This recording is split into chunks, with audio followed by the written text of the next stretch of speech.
अस्सलाम वालेकुम, मैं मोहम्मद मुजफ्फर और आप देख रहे हैं हमारी रियासत सोशल मीडिया प्लेटफॉर्म।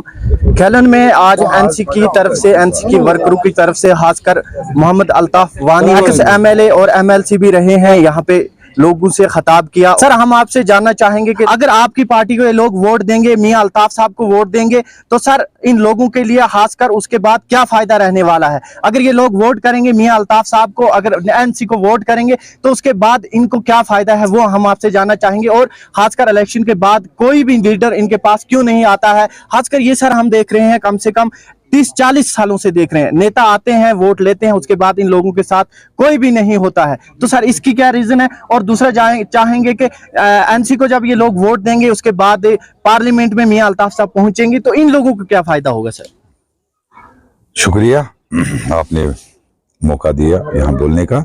लेकिन मैं आपको बताना चाहता हूँ कि मैं यहाँ पे एमएलए रहा हूँ।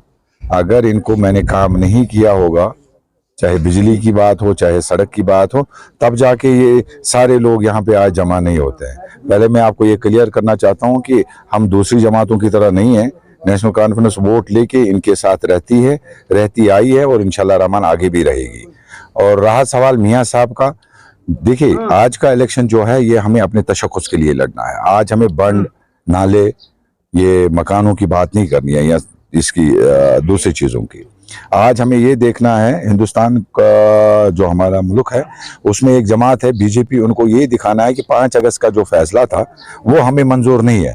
ये रेफरेंडम एक है, वही हमने अपने साथियों को बोला कि ये रेफरेंडम 7 मई को हमें अनंतनाग में वोट डालने हैं, हमें अपने मतदान का इस्तेमाल करना है, 100% वोटिंग करनी है, ताकि ये जो बीजेपी वाले हैं जिन्होंने 5 अगस्त को हमें शब खून किया, उनको ये बात समझ आए कि कश्मीरियों को, जम्मू कश्मीर के लोगों को, इवन लद्दाख के लोगों को आपका 5 अगस्त का फैसला मंजूर नहीं है। रहा सवाल मियां अल्ताफ साहब का, इंशाल्लाह रहमान यहाँ पे पीडीए का इशू है खेलन में, यहाँ पे इसका वाइल्ड लाइफ का इशू है। इंशाल्लाह रहमान मैंने इनको यकीन दिलाया कि जो ही यहाँ पे लोकल सरकार आएगी इंशाल्लाह सितंबर से पहले, उसमें मियां साहब भी होंगे एज ए पार्लियामेंट मेंबर इंशाल्लाह। सर हम आपसे ये जानना चाहेंगे कि आपने कहा कि हमें अपने तखस्सुस के लिए लड़ना है, लेकिन सर हम बात करेंगे कि मेन जो इनकी फैसिलिटीज है उनसे अभी तक दो चार होना पड़ रहा है। बिजली नहीं पूरी तरह, खंबे नहीं है, या रोड की प्रॉब्लम है, या बाकी बहुत सारे, अभी तक इनको अपनी जमीनों का हक नहीं मिला है।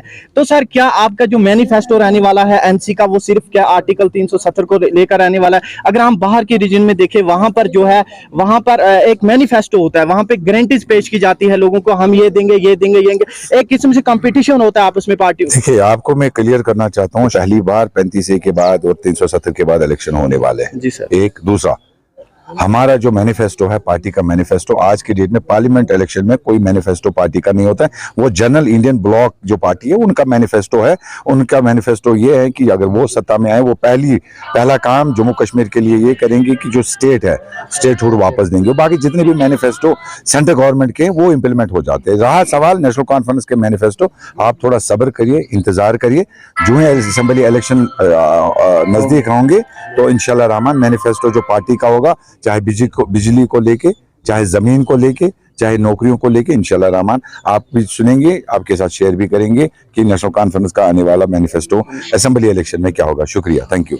ये थे हमारे साथ एक्स एमएलए मोहम्मद अल्ताफ वानी साहब, और इनके साथ थे मियां अल्ताफ साहब के बेटे भी यहाँ पे खुसूसी मेहमान थे।